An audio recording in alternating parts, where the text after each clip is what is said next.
Un souvenir sur l'amitié.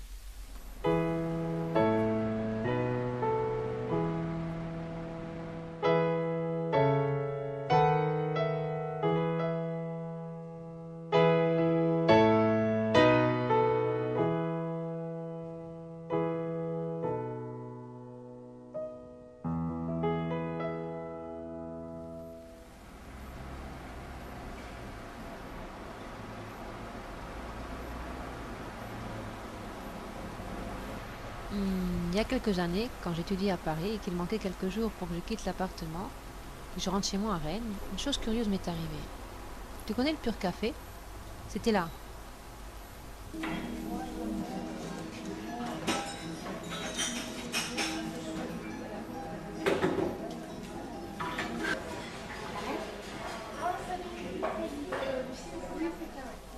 J'avais un rendez-vous avec l'ami de l'ami de mon ami.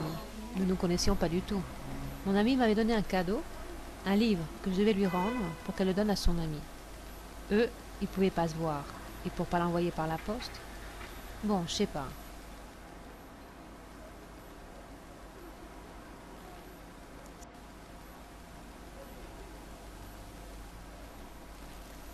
Bref, je devais porter un livre à cette fille.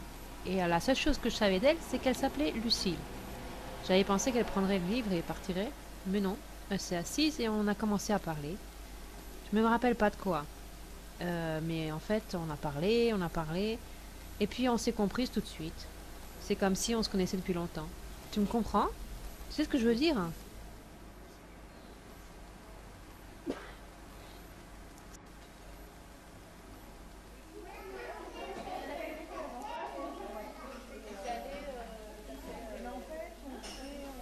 Nous avions plus ou moins le même âge, et nous venions toutes les deux de province. Et elle aussi, elle avait terminé ses études, et elle devait partir. Moi, j'avais rien planifié. Je rentrais chez moi, rien de plus. Mais elle et son copain avaient décidé d'aller vivre ensemble à Strasbourg, où elle avait trouvé du travail comme traductrice.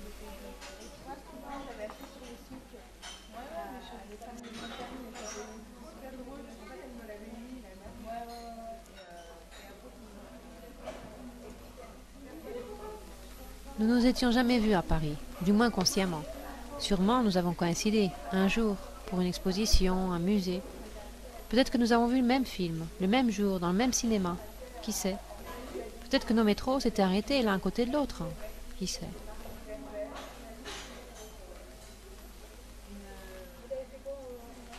Pendant ces 5 années à Paris, nous ne sommes vus qu'une seule fois.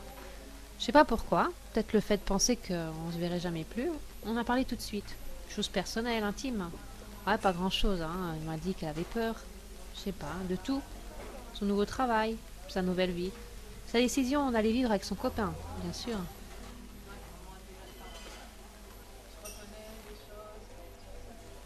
Elle était plus optimiste que moi, mais elle avait très peur aussi.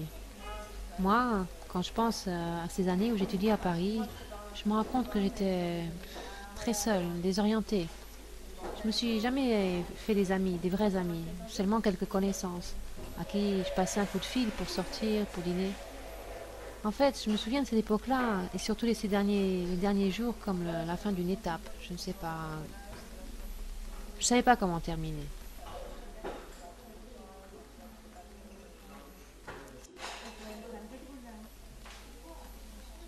Pendant que je lui racontais tout ça, j'ai compris que je rentrais chez moi déçue, sans savoir bien ce que je voulais, quel chemin choisir.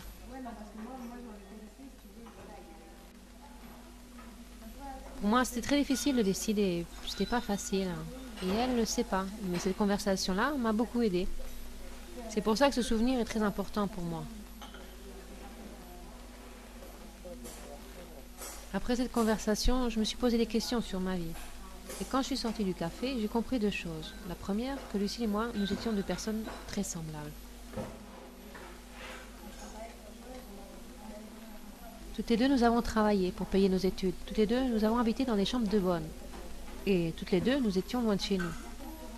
Mais la deuxième chose aussi que j'ai compris, c'est que quand cette étape s'est terminée, elle était motivée. Elle avait des objectifs. C'était juste ce qui me manquait. Moi, j'avais rien.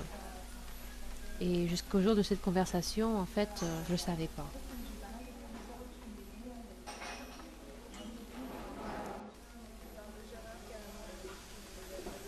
Je vivais au jour le jour, sans penser, sans me poser de questions. Tu sais ce que je veux dire? En fait, je me limitais à attendre que les choses passent, la routine quoi.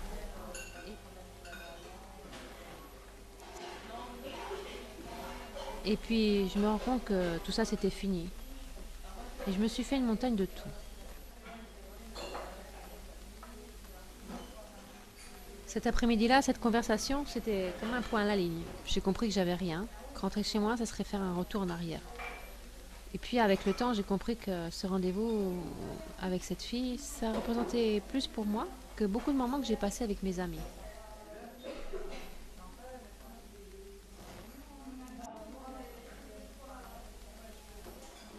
Je sais pas trop ce que c'est que l'amitié. Pouvoir compter sur quelqu'un, demander de l'aide quand on en a besoin, quelqu'un qui t'accompagne. Mais à partir de ce jour-là, ce que j'ai recherché, c'est cette sensation, quand on a l'impression que le temps s'arrête. Tu comprends?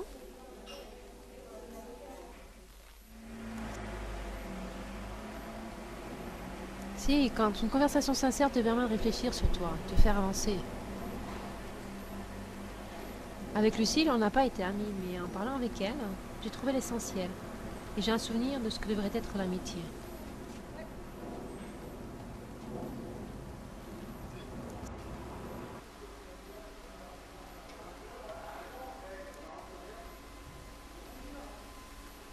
Je suis consciente que c'est une amitié idéalisée.